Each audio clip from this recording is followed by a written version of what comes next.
ॐ सहनाववतु सहनौ भुनक्तु सह वीर्यङ्करवावहै तेजस्विनावधीतमस्तु मा विद्विषावहै। ॐ शान्ति शान्ति शान्तिः. We are reading from the book Meditation and Spiritual Life by Swami Yatiswarananda. We are currently in chapter 23, Mystic Worship.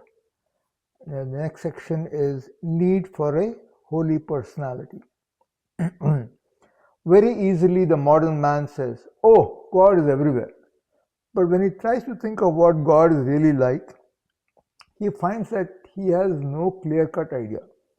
Most of the people have only vague and hazy ideas about God. The so-called worshipper of the formless God, when he comes home from church, simply busies himself with his body and its relations. He is unable to rise to the plane of the spirit and have dealings with an indefinite abstract being about whom he talks much.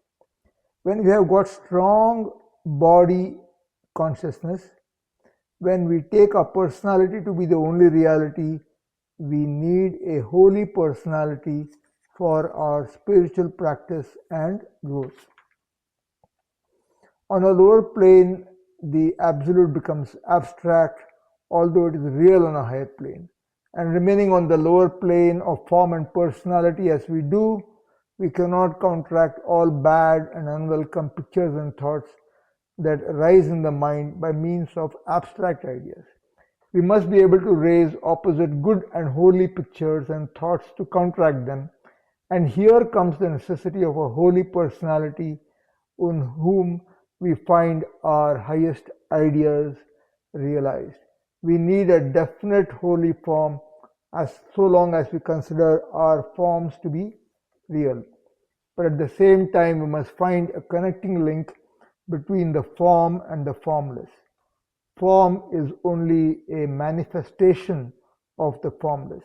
The holy personality is a manifestation of the formless principle that stands at the back of it all.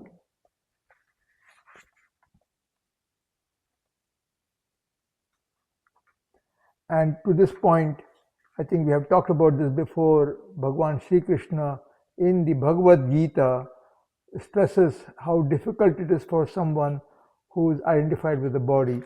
So this is in chapter 12, Bhakti Yoga, sloka number 5. Kleshodhikatarastesham avyakta sakta chetasam avyakta hi gatir dukkhan dehavadbhiravapyate. Greater is the affliction for those whose minds are committed to what cannot be objectified, for an end which cannot be objectified is reached with difficulty by those who are identified with the body. The holy personality serves as the connecting link between the finite and the infinite, and understood this way, it satisfies the head and the heart. The intellect wants the infinite, the feelings want the finite, and in the holy personality we find both, if we see it in the right light, that is, as manifestation of the principle of which the personality is always conscious.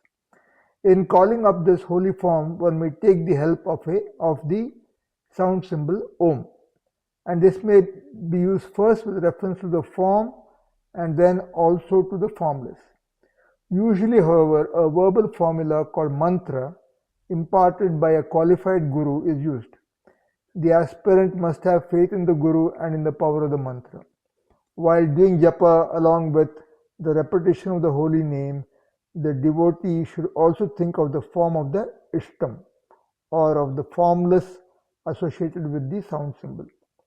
The center of consciousness is part of the infinite consciousness that pervades our entire being, nay, the whole universe, and exists even beyond it without any limitations. First, the sound and thought go together, and then the sound gets merged in the divine idea and consciousness. As you go on with your practice, you will realize more and more what all this means. There are more approaches than one to the divine. We too accept Christ, but as you know, being the followers of Sri Ramakrishna, we regard Christ as one of the incarnations of the divine, not the sole and only incarnation as the Christians believe. The whole universe, including ourselves, is a manifestation, ordinary, imperfect manifestation. But Christ, Buddha, Ramakrishna, we regard them all as perfect, special manifestations of the eternal Logos, the eternal word of the Vedas and the Bible. This idea is common to both Easterners and Westerners. These perfect manifestations are meant for showing the light and truth to imperfect manifestations. The Logos or word is the one impersonal fact. In its grosser manifestations, it becomes personal or human. These manifestations may be many, but that which manifests itself is one. We may accept all the greatest manifestations or one or more of them, but all of us must be true to the eternal one that incarnates itself from time to time for the good of the world. If a holy personality as distinct from the principle behind it appeals to you, you may worship and meditate on him. But this should be a stepping stone leading to the realization of the principle. In due course, the absolute, the impersonal being you're trying to meditate on, will reveal to you that it is he who also manifests as the personality, that he, the transcendent, is also the immanent, and he is to be recognized in his perfect manifestations as also in his imperfect manifestations, in the greater prophets as well as in all ordinary men and women. In this matter, there is no question of the East or the West, for the divine transcends all limitations. The sound is a symbol of divinity. The form also is a symbol of divinity. We take the help of both the symbols to call up the divine consciousness. With the help of the holy personality, we try to realize the principle manifesting itself as name and form, and we begin to feel that we too are manifestations of that principle. After getting a glimpse of the immanent in the holy personality, we get a glimpse of it in ourselves and also in other people. We have to learn to see the divine in all forms, good and bad, without, of course, losing the distinction between good and bad. Then the bad ones cannot affect us at all. We should try to see the divine not only in the forms that lie in the physical world, but also in those that rise in the mind. For those who do not like to dwell on the form, the only way is to recognize the divine in oneself and also in others. The body is a temple in which dwells the soul, and God is the soul of the soul. This has already been discussed. However, few people can hold on to this high ideal for long. Next section, conclusion. The word quote-unquote worship in Hinduism thus means something different from what we hear about in other religions. It means upasana, which, as already explained, means approaching the divine step by step until the self attains identity with him. It means, quote, mystic worship, unquote. One begins with physical images, then shifts to mental images and the repetition of divine names, and finally to the union of the soul with the Supreme Spirit. Through a graded course of disciplines, body consciousness and egotism are progressively reduced, and the potential divinity of the soul manifests more and more. In this march of the soul, it passes through several stages and overcomes many obstacles until it attains perfection. Japa is the best form of worship suited to the modern age. Japa should be done in a spirit of mystic worship. It is only when the spirit is lost that it becomes mechanical. Very often people forget this central point. Japa should be practiced as a higher form of worship. The attitude of love and adoration must be there to make japa an effective spiritual discipline. No doubt, even mechanical repetition of the divine name has some value, as the divine name itself has its intrinsic power. But when japa is done with devotion as a form of worship, our whole soul, mind, and body respond to it.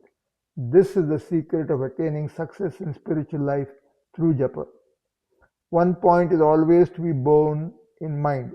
We should lay stress on the soul more than the body, on God more than the soul. The body should be looked upon only as the dwelling house of the soul, and the soul itself should be looked upon as the seat of God. We must identify ourselves with our souls and then try to establish contact with God, who is the soul of all souls. If we do not stress this point, then our whole life becomes a kind of body worship. Those who look down upon the worship of a holy personality and regard it as a kind of idolatry should know that it is far better than the worship of their own body. True devotees, on the other hand, see the divine immanent in themselves and in all beings. Their whole life thus becomes a worship of the Supreme Spirit, and they enjoy supreme peace and fulfillment. Next chapter, chapter 24, the power of the divine name. First section, the power of words. Do you believe in the power of the word? Let me tell you a story. A colored man brought a suit against another man for defaming him.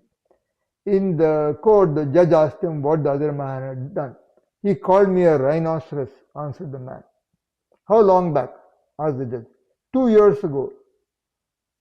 Why then are you complaining now? Because I saw the animal only this morning. A name has great power if you know what it means.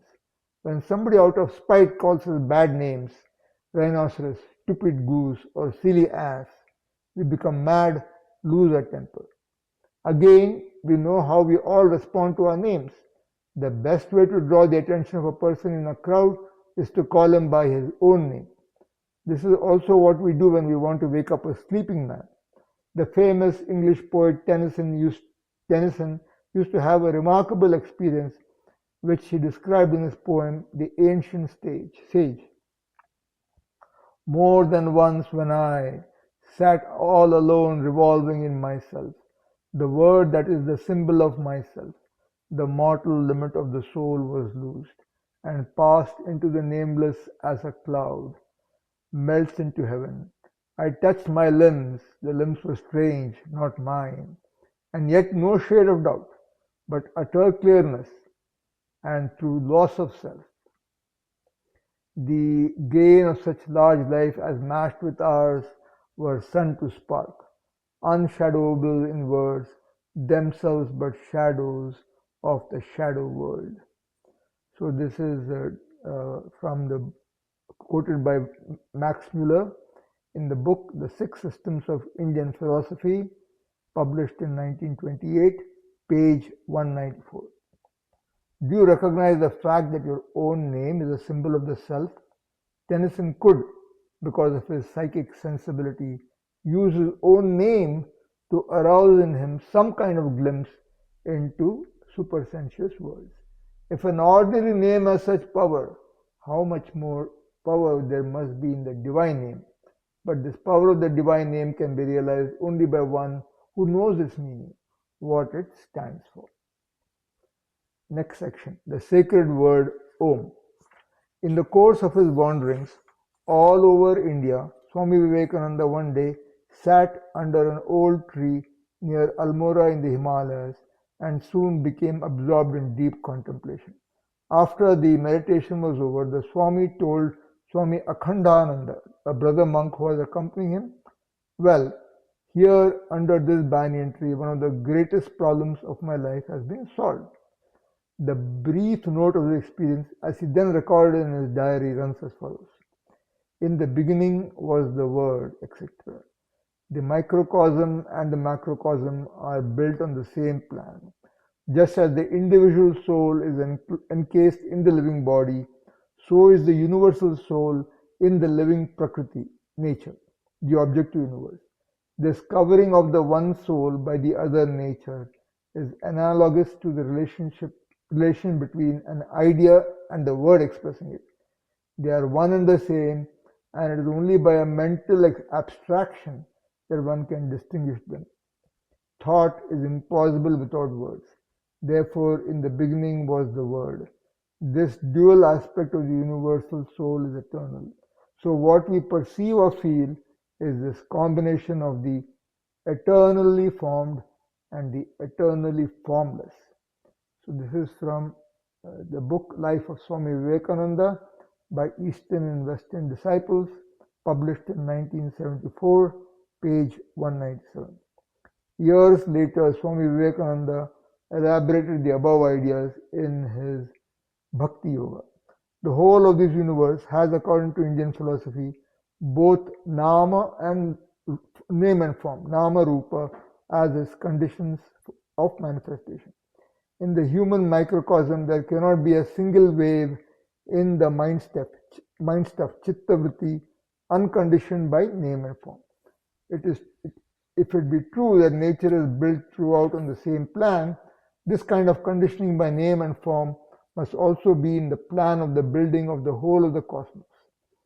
As one lump of clay being known, all things of clay are known, so the knowledge of the microcosm must lead to the knowledge of the macrocosm. Now, form is the outer crust of which the name or the idea is the inner essence or the kernel.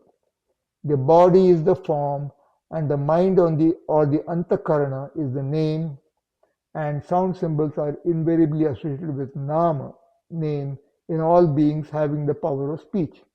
In the individual man, the thought waves rising in the limited mahat or chitta mind stuff must manifest themselves, first as words and then as the more concrete forms.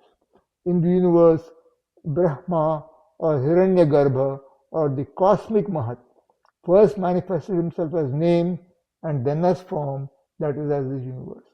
All this expressed sensible universe is the form behind which stands the eternal, inexpressible sphota, the manifester as logos or word. This eternal sphota, the essential eternal material of all ideas or names, is the power through which the Lord creates the universe. Nay, the Lord first becomes conditioned as the sphota and then evolves himself out as the yet more concrete sensible universe. This sphota has one word as its one only possible symbol, and this is the Om. And as by no possible means of analysis can we separate the word from the idea, this Om and the eternal sphota are inseparable, and therefore it is out of this holiest of all holy words, the mother of all names and forms, the eternal Om, that the whole universe may be said to have been created. So this is from the book, The Complete Works of Swami Vivekananda, published in 1964, volume 3, pages 56 to 57. In other words, the divine spirit expresses itself through the divine idea, and the divine idea through divine sound or word. This concept, fundamental to a proper understanding of the power of the divine name, has been attested to by countless saints and sages who practice this kind of sadhana, and has become a part of the spiritual tradition in India. Swami Brahmananda, speaking about his own experience, says, one day in the course of his teaching, Sri Ramakrishna spoke about the manifestation of Brahman as sound, the Logos. I took this as a subject for my noon meditation. As I sat in meditation, suddenly the sound Brahman became revealed to me. This is from the Eternal Companion by Swami Prabhavananda, published in 1971, page 249. The Kathopanishad speaks of Om as the goal of spiritual endeavor and identifies it with the highest reality. That goal in which all the Vedas proclaim, which is implicit in all penances, seeking which men live as religious students, that I will tell you briefly. It is Om. It is the supreme immutable Brahman itself. He who knows it attains the highest fulfillment of life. This is from the Kathopanishad, mantras 1.2.15 and 1.2.16. The Mundaka Upanishad compares Om to a bow and the purified and concentrated mind to an arrow, and exhorts us to shoot the arrow with intense alertness so that it may hit the target, which is Brahman, and becomes one with it. Pranavo dhanusharo hyatma brahma tallakshyamuchyate apramattena vedavyam sharavattanmayo bhavet. This is from the Mundaka Upanishad, mantra 2.2.4. Again, the meaning is, the Mundaka Upanishad compares Om to a bow and the purified and concentrated mind to an arrow, and exhorts us to shoot the arrow with intense alertness so that it may hit the target, which is Brahman, and becomes one with it. Om here stands for the entire meaning of the Upanishads, the revealed knowledge. With its help, we should concentrate our purified mind on Brahman. Om is the most sacred word and symbol in Hinduism and has been handed down from generation to generation from the ancient times. The Mandukya Upanishad, which contains the essence of Vedanta in a nutshell, declares, the syllable Om, which is the imperishable Brahman, is the universe. Whatsoever existed, whatsoever now exists, whatsoever shall exist hereafter is Om. So this is from Mundaka Upanishad, mantra 1. Om ityedataksharamidam sarvam tasyopavyakyanam bhutam bhavad bhavishyaditi sarvam omkara eva. The Upanishad further analyzes the word Om and identifies each syllable with a particular state of consciousness. According to Vedanta, the normal experience of man falls into three states: waking, dream, and deep sleep. In the same way, the word Om can be split into three syllables, U, M, and these stand respectively for the three states mentioned above.